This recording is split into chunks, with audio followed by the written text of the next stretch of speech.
Kandisha takes place one summer evening where three childhood friends invoke the spirit of Kandisha, a vengeful creature from a Moroccan legend.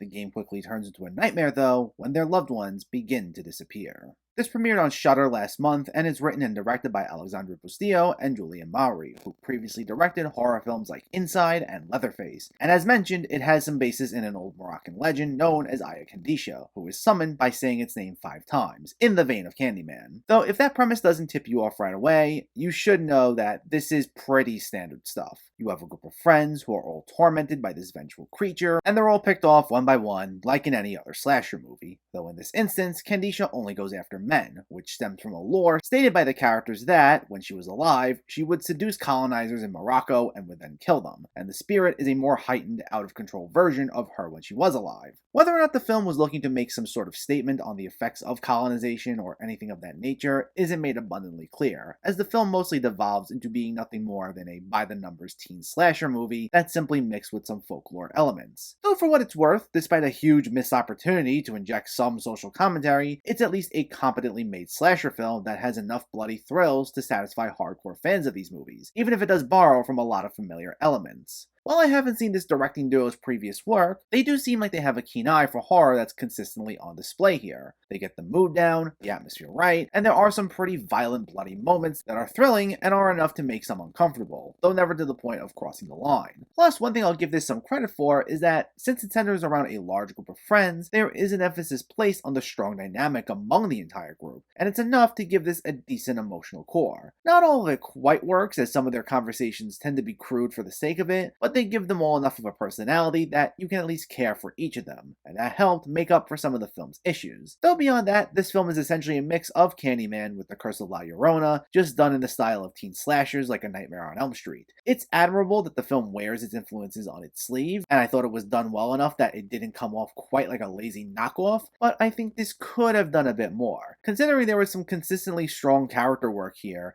had they found a fresher spin on the horror elements, it would have made this a potentially great film. But for what it was still fine. It's dark, moody, bloody, and engaging enough that fans of slasher films in particular will get a kick out of it. And if you like these sort of films, you may just enjoy this. Kandisha gets a 6.5 out of 10.